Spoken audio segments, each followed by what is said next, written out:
1장 말씀입니다.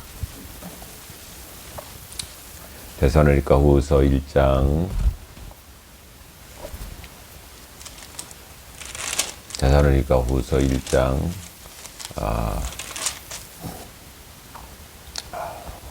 4절 5절 말씀하시겠습니다. 4절 5절. 그러므로 너희가 견디고 있는 모든 박해와 환난 중에서 너의 인내와 믿음으로 말미암아 하나님의 여러 교회에서 우리가 친히 자랑하노라. 이는 하나님의 공의로운 심판의 표요 너희로 하여금 하나님의 나라에 합당한 자로 여김을 받게 하려 함이니 그 나라를 위하여 너희가 또한 고난을 받느니라. 아멘. 어제는 우리가 하나님께서 자랑하시는 저와 여러분이 실망시켜 드린 자 되지 않고 많은 증인들에게 자랑하시는 자, 우리만 보면 하나님이 기쁘셔서 좋으셔서 하나님이 참 기뻐하시거든요. 예수님도 주님도 참 기뻐하시는 분이세요. 미소를 잃지 않고 날마다 우리를 바라보시면서 우리가 때로는 허물 많고 실수를 많이 하잖아요. 이 땅에 살면서 참 나도 내가 싫은데 나도 내가 한심한데 하나님이 우리 보시기에 얼마나 한심하겠습니까? 하실 때가 얼마나 많겠습니까마는 그러나 우리 하나님은 그런 분이 아니세요. 우리 하나님은 그럼에도 우리를 격려하시고 미소를 지으면서 그냥 그 모습 그대로 우리 주님께서 우리를 받아주시고 또 사랑하시고 또 주님의 보혈로 책임져 주시는 그런 주님. 그러니 그런 분이 우리 뒤에 주인 되시니 그런 사람들이 얼마나 복된 사람입니까? 얼마나 복된 사람이고 얼마나 좀 가치 있는 삶을 살고 있다는 사실을 우리가 꼭 명심해야 됩니다. 세상 사람들은 그렇지 않아요. 세상 사람들은 아무리 세상을 들었다 놨다 할지라도 무슨 기업을 이루고 기업에서 큰 어떤 일들의 업적을 남긴다고 할지라도 여러분 아닙니다. 하나님께서 그 사람들 기억하시고 그 사람들 하나님이 귀엽다고 하시고 사랑한다고 하시고 하나님이 그 사람들을 좋아하실까요? 절대 그렇지 않습니다. 천만의 말씀입니다. 아무리 참 모든 사람들이 우리를 인정하지 않고 우리를 알아주지도 않고 내 스스로도 아무것도 아닌 것을 스스로 고백할 수밖에 없지만 그러나 그렇지가 않습니다. 믿음으로 사는 사람 하나님은 그것만 보시는 거예요. 믿음으로 사는 것이 바로 하나님의 일이라고 말씀하셨잖아요. 그만큼 가치가 있는 겁니다. 믿음으로 사는 사람의 움직임, 하루하루의 움직임을 하나님이 다 기억하고 계시는 겁니다. 그러면서 우리가 조금 눈곱만큼만한 조그만 그 믿음의 모습을 보시고 하나님은 그것을 뻥튀기같이 튀어서 여러분 천국에 가보세요. 놀라울 일들이 우리 앞에 펼쳐지는 겁니다. 에게 그가 아무것도 아닌데 그거를 하나님이 자랑하시는구나. 에게 그거 그것도 하나님이 기억하고 나는 다 잊어버렸는데 하나님은 그것을 기억하고 계시는 거예요. 그러면서 자랑하시고 계십니다. 많은 사람들에게 우리가 하나님 앞에 섰을 때에 정말 하나님께서는 그 아무것도 아닌 그거 가지고 자랑하시면서 당연히 내 자녀라고 그렇게 선포하시고 그러면서 내 모든 허물을 다 용서하시면서 상급을 베풀어 주시는 그 하나님, 그 아버지십니다. 그러면서 오늘은 뭐라고 말씀하고 계시냐면 5절에 이는 하나님의 공의로운 심판의 표요. 이렇게 말씀합니다. 너희로 하여금 하나님의 나라에 합당한 자로 여김을 받게 하려 함이니. 그러니까 심판의 표래요. 뭐가? 인내와 믿음이. 그것이 4절에 연결이 되어 있거든요.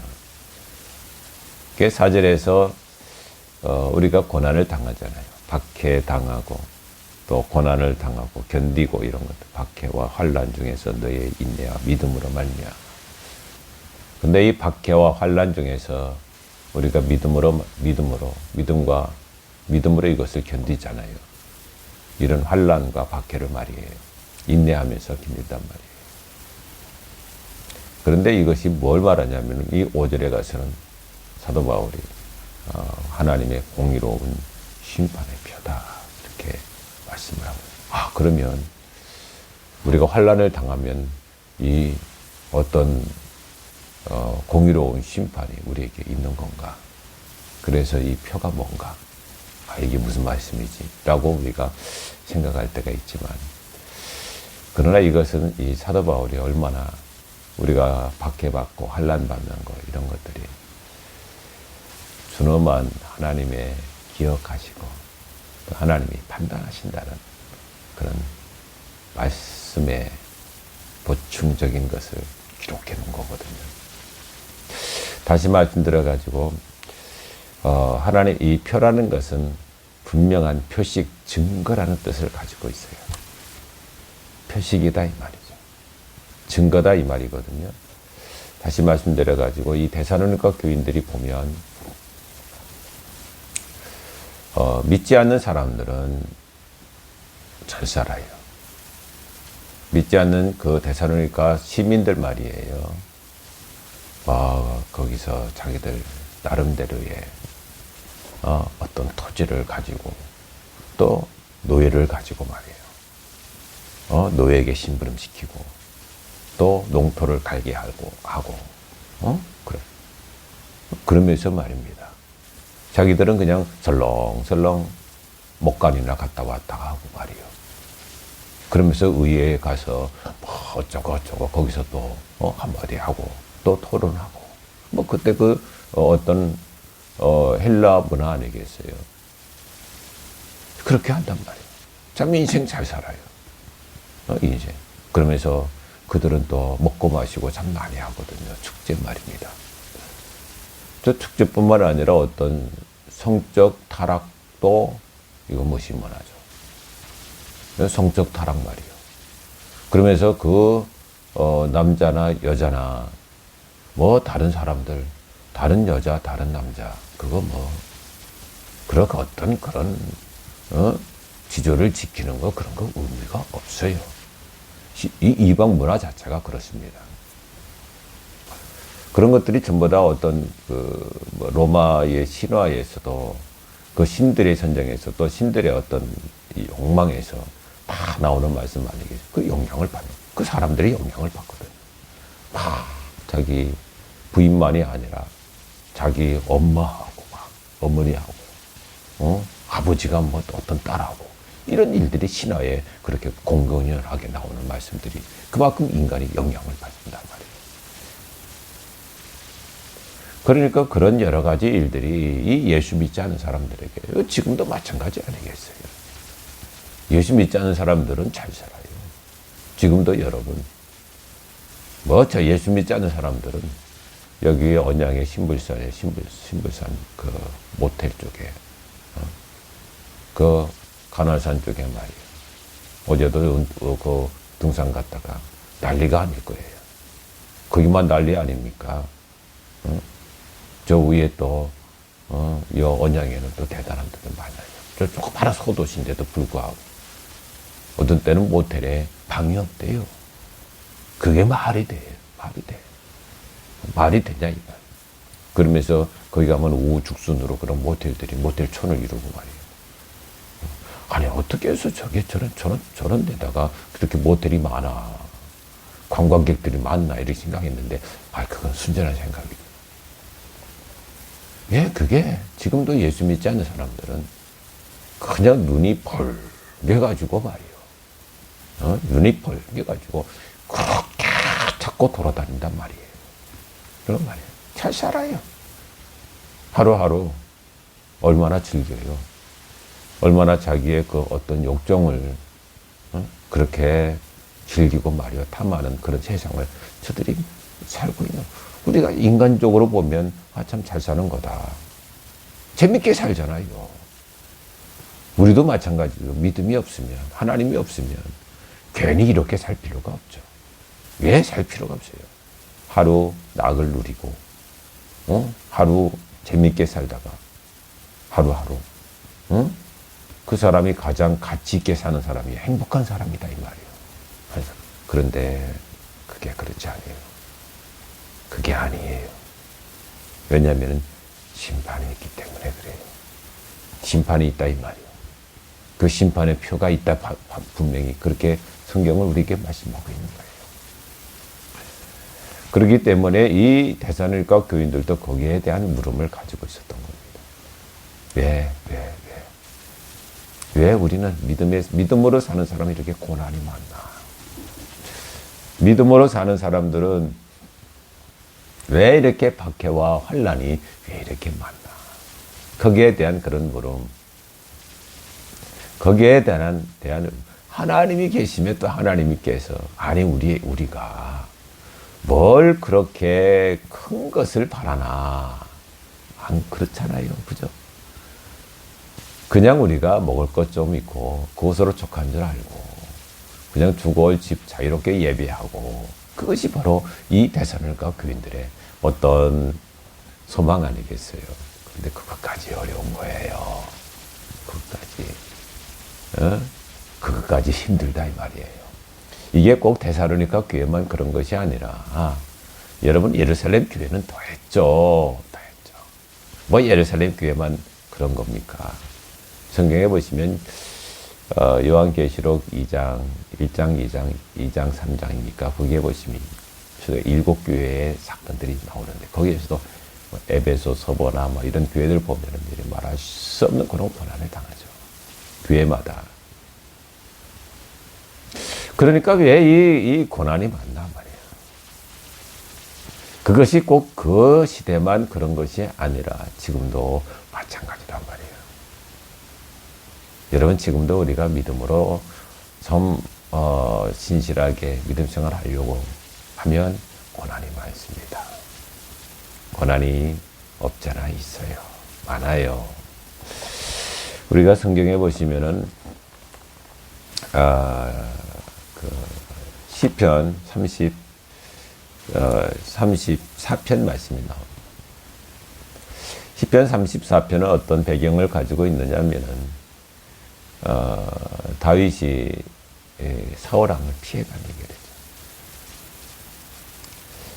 이리저리 피합니다. 아둘람굴뿐만 아니라 여러 곳을 이렇게 피했겠죠. 피했는데 더 이상 갈 데가 없어요. 더 이상 피할 데가 없는 거예요. 그 사울왕의 친위대 말이에요. 최고의 정예부대이거든요. 왕을 지키는 그런 친위대 말이에요. 그런 그 친위대가 정말로 사차티 지지는 거예요. 사치. 모든 동굴 또 모든 광야 또 모든 것 이제는 숨을 데가 없어요. 다윗이 숨을 데가 없는 거예요. 그래서 다윗이 간 곳이 어디로 가게 되느냐면 간 곳이라기보다는 뭐 도망가다 보니까 블레셋으로 가게 되는 거예요. 블레셋에. 그래가지고 블레셋에 가드. 여러분 가드 하면 우리가 기억나는 사람 한 사람이 있죠. 성경에. 누굽니까? 다윗과 관련되어 있는. 당연하죠. 골리앗. 가드 사람. 골리앗. 그러니까 그곳에 거기서 그곳에 가게 된 거예요. 그곳에 가서 보니까 이 사람들이 누구를 알아봅니까? 그 유명한 다윗을 알아보게 되죠. 알아보게 된 거예요. 알아봐요. 그러니까 거기서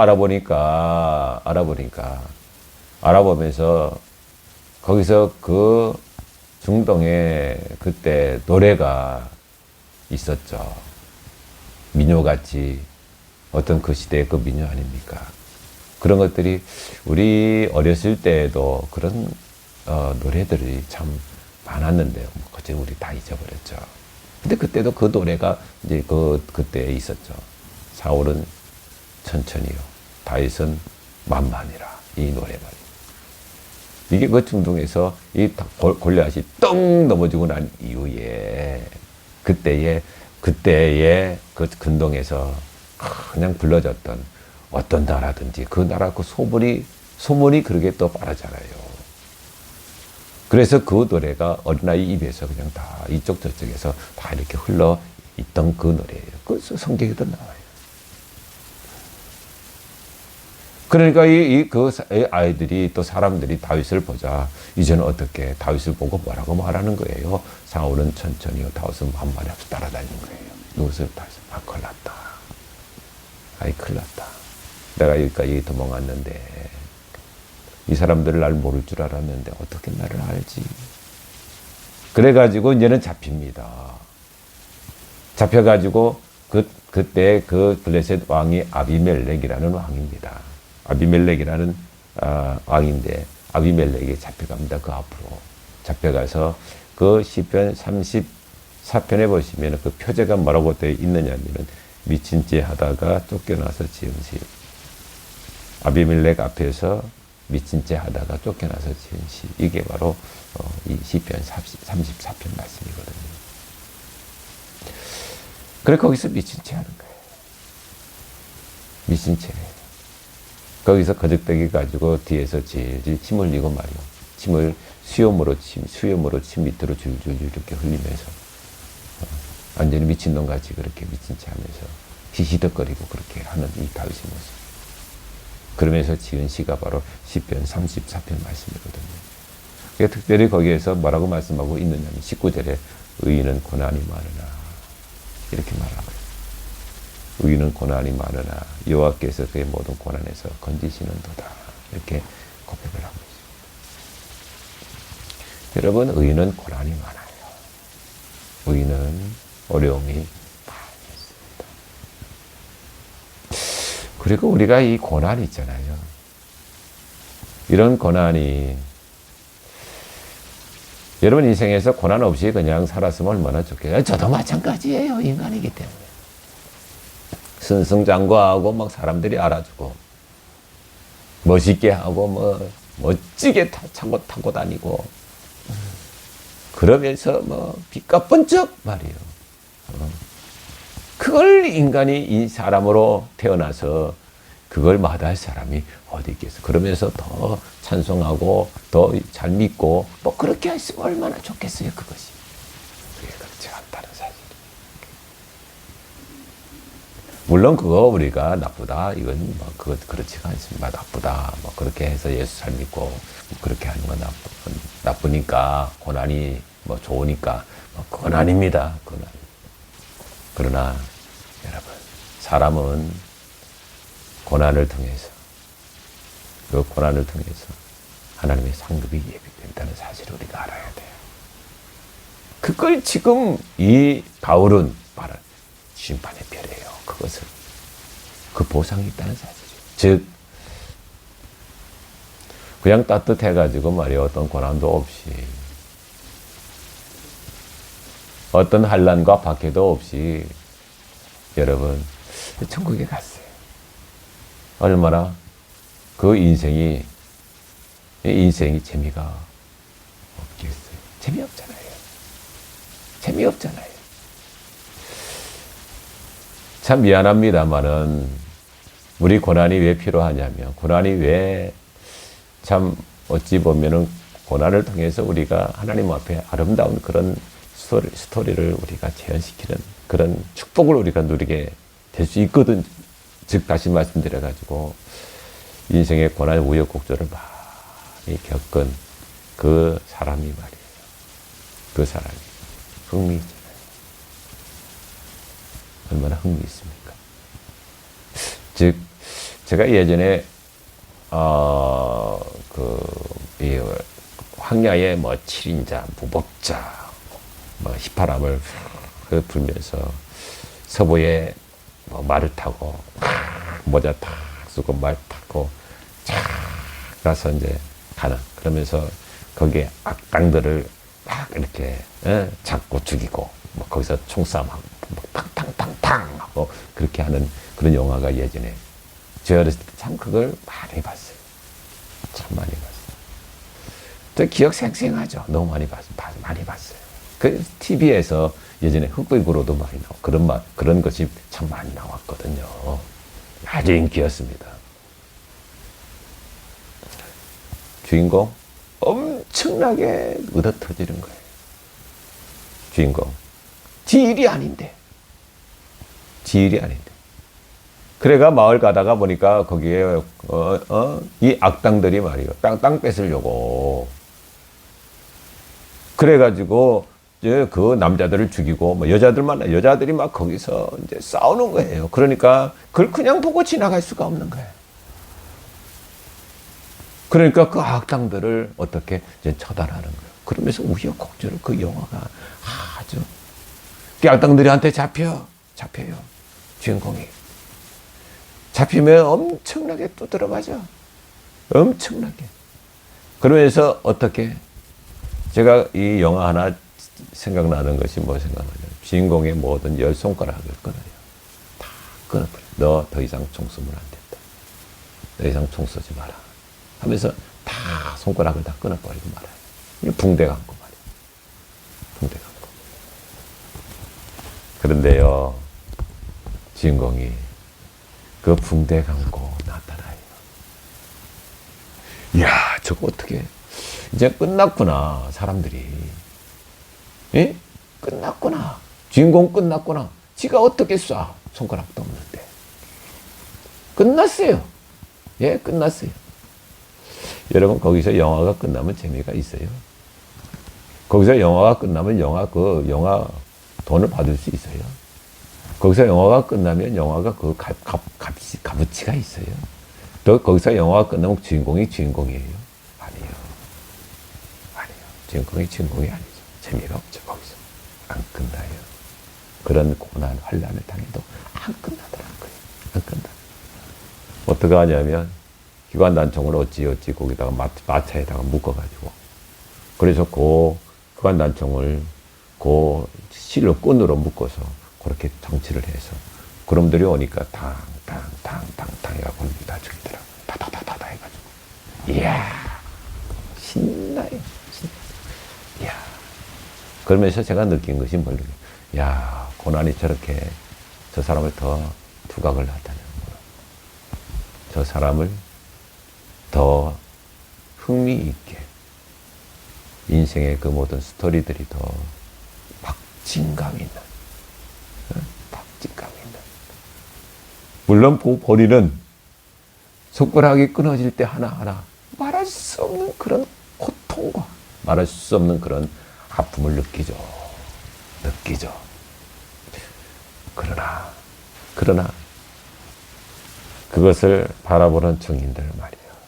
그것을 바라보는 성도들의 모습은 어떻게, 참 얼마나 흥미진진하고 물론 그렇게 말씀드리면 참 미안합니다만은 그러나 그 인생이 얼마나 박진감 있고 참 영광이 그 뒤에 있겠느냐 이 말이에요. 영광이 고난을 통해서 심판의 표가 되는데 그 고난을 통해서 심판의 표가 되는데 그 고난을 통해서 그 사람이 점점 그 믿음이 군과 같은 믿음, 변하지 않는 그런 믿음으로 그 바뀌는데 얼마나 영광이 되겠느냐 이 말입니다.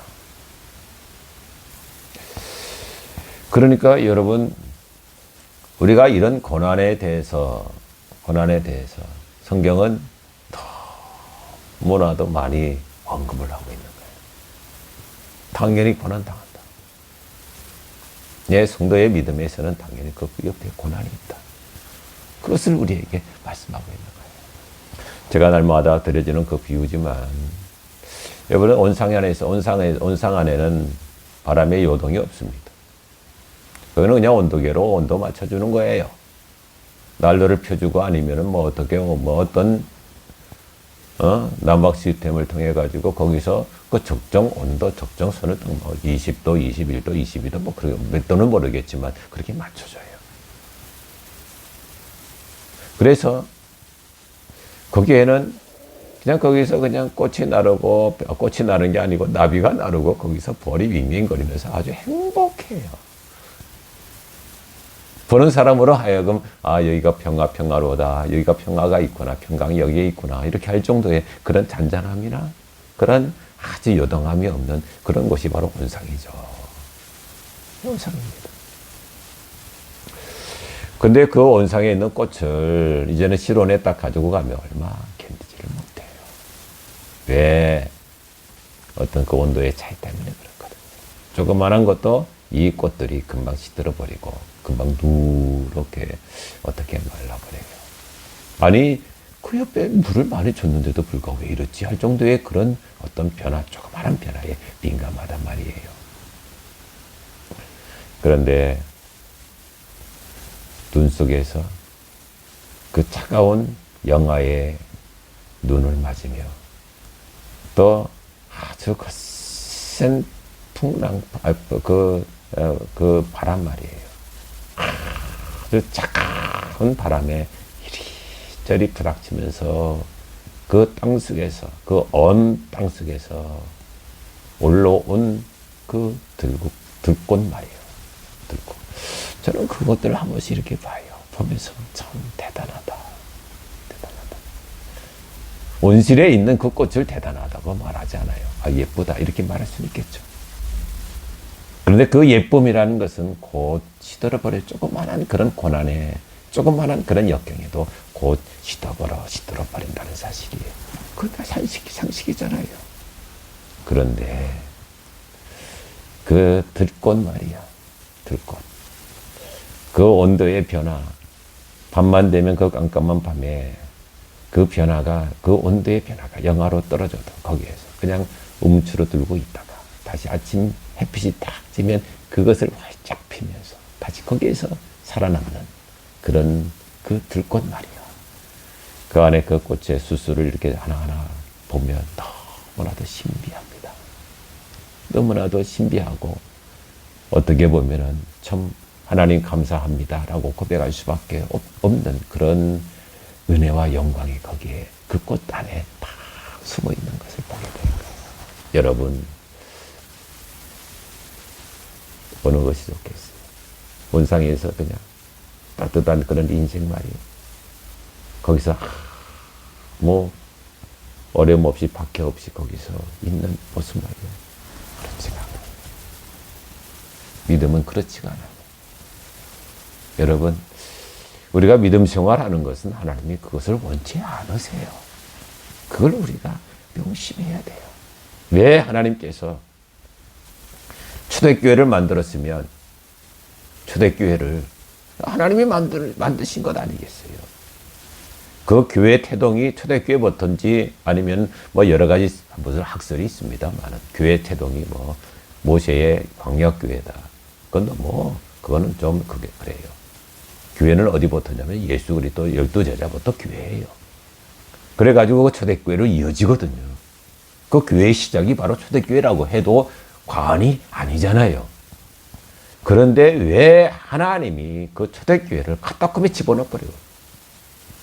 왜 카타콤에 집어넣어? 교회를. 좀 교회 시작이면 좀 빛과 번쩍하게 좀 멋있게 그렇게 말이요. 우리 개업하게 되면 개업하면 꽃도 달고 뭐 꽃도 내리고 뭐 꽃도 막 장식하고 뭐 그렇지 않아요? 그렇잖아요. 개업하면. 또 하나님 좀 그렇게 우리 이 교회가 시작이 되면 개업을 시작을 하면 꽃도 좀 장식하고 멋있게 그냥 그 뭐 손님 받고 막 그렇게 하듯이 그렇게 좀 시작을 하시지. 왜 어디다 집어넣어요? 카타콤에 집어넣어요. 카타콤이 어디예요? 카타콤 무덤이요. 위에도 죽음이요, 밑에도 죽음이요, 시체들이 나둥그러 있는 곳이 바로 카타콤이다 이 말이에요. 왜 거기다가? 왜 죽음에다가 집어넣느냐 이 말이에요. 카타콤 죽음이거든요. 무덤이요. 냄새나는 그런 무덤이다 이 말이에요. 왜 거기에 집어넣느냐? 왜 거기서부터 시작할 수 있도록 그렇게 하시느냐 말이에요. 이유가 있어요. 그것은 다른 것이 아니에요. 예, 죽음을 통해서 그 교훈받게 하는 교회와 죽음은 여러분 너무 밀접해요. 그걸 하나님이 교훈하시기 위해서 초기 기독교, 초기 교회를 그거부터 시작하게 하기 위해서 봐라. 죽음이다. 하나님이여 박해와 말할 수 없는 그런 이 인간의 죽음, 이것을 통해서 이 교회가 태동이 되고 또 성도의 믿음이 시작된다는 사실을 알아야 된다. 알아야 된다. 이 죽음을 통해서 이것이 다가 아니라 그 이후에 영원한 생명이 있고 그 죽음을 다시 부활하는 부활의 능력이 바로 교회에 있으며 또 예수께 있다는 사실을 알아야 된다. 이것을 우리에게 보여주시는 표 아니겠어요? 그렇기 때문에 성도의 어떤 고난과 환난은 거기에 뭐가 심판의 표다. 이것을 꼭 알아야 돼. 이거로 끝나지 않아요. 그 이후에 심판의 표가 있다는 사실을 우리가 알아요. 박해와 환난 그 이후에 믿음의 인내를 통해서 그 하나님의 심판의 표가 있다는 사실을 우리가 알아야 되는 거예요. 하나만 읽어드리고 마치겠습니다. 우리가 그것을 알 수 있는 것은 요한계시록 20장 말씀 보좌에서 책들이 있습니다. 길게 설명 안 하겠습니다. 오늘 또 주일이기 때문에 거기서 뭐라고 되어 있느냐 하면 생명책에 자기의 행위를 따라 책들에 기록된 대로 심판을 받으니 이렇게 요한계시록 20장 12절 말씀에 나와 책들이 있고요. 또 그 생명책이 있고 또 책들은 행위록이라고 그렇게 이야기하죠. 다 기록되는 거예요. 거기에 다 기록된. 그리고 하나님의 공의로운 심판이 거기에 있는 겁니다. 기억하십시오. 하나님의 공의로운 심판이 없다고 말하면 우리 헛되요. 심판이 있어야 합니다. 이 땅에서 거룩하게 살고 이 땅에서 정말 고난 가운데서도 믿음 지키려고 몸부림치는 저희들 뭐 있어야 될 거 아니에요. 보상이 있어야 될 것 아니에요. 뭔가 거기에 따라와야 되는 것 아니겠어요. 뭔가 당연하잖아요. 세상 사람들, 저 사람들은 지들대로 마음대로 그냥 여기 즐기고 뭐 보상이 있어야 될 것 아니에요. 그게 공의죠. 그게 공의예요. 하나님의 공의예요. 그것을 어디에서 증언하고 있느냐 하면 바로 계시록 20장 말씀에서 나와요. 21장 말씀에도 뭐라고 되어 있느냐 하면 모든 눈물을 그 눈에서 닦아주시며 심판입니다. 공의로운 심판. 우리의 눈에서 눈물을 닦아주시는 거예요. 너가 당연하죠. 우리 주님이 보고 싶은 주님이 그렇게 닦아주신다 이 말. 꼭 기억하십시다. 조금 더 의심하지 맙시다. 조금 더 흔들리지 맙시다. 여러분, 우리의 믿음의 이 가치는 바꿀 수 없는 겁니다. 장차 하나님 앞에 서서 하나님이 우리에게 칭찬하시는 그 칭찬을 들을 때 여러분, 그 영광은 천천만만의 모든 천사와 더불어 모든 증인들이 보고 있는 그 앞에서 이름을 불러주실 것입니다. 이름도 이 촌스러운 이름이 아닙니다. 하나님, 그 나라에서만 아는 그 이름이 우리에게 있는 거예요. 그러면서 그 이름을 우리에게 불러주시면 나는 내 이름을 압니다. 그러시면 모든 사람들이 그 영광을 다 하나님께 돌릴 그때까지 어떤 고난도 참고 어떤 박해와 환난도 우리가 인내하십시다. 어떤 일을 당할지 몰라요. 세상이 어떻게 바뀔지 몰라요. 세상에 어떻게 변화하여 우리의 그 믿음을 방해할지 모릅니다. 그럼에도 불구하고 우리는 이 믿음을 끝까지 지키고 어떤 환난이 어떻게 올지를 몰라요. 우크라이나 보세요. 그렇게 여러 가지 상황이 어떻게 올 줄 모르는 것이 바로 믿음입니다. 그럼에도 불구하고 우리는 끝까지 잡고 이 믿음의 걸음을 어떤 박해가 온다고 할지라도 정말 한 걸음 한 걸음 믿음의 걸음을 걷는 것, 이것이 바로 저와 여러분이 해야 될 일입니다. 오늘도 힘내시고요. 오늘도 예배 잘 드리시고 예수 안에서 승리하시는 그런 하루가 되시기를 축복합니다. 하나님 아버지 감사합니다. 하나님 아버지요, 오늘 말씀 기억하게 하시고 이 새벽에도 우리에게 주신 말씀을 하나 우리가 잘 새기고 이 신비에 기록하여 정말 주님 앞에 설 때까지 잘 감당하게 하옵소서. 어떤 환난과 어떤 고난을 당한다고 할지라도 인내하게 하시고 믿음의 인내로 정말 그 나라 가서 하나님 그 영광 가운데 하나님의 놀라운 심판, 정의로운 공의로운 심판이 있다고 했사오니 그것을 기억하며 우리가 참고 나가는 성도의 믿음을 허락하여 주옵소서. 예수님 이름으로 기도하옵나이다. 아멘.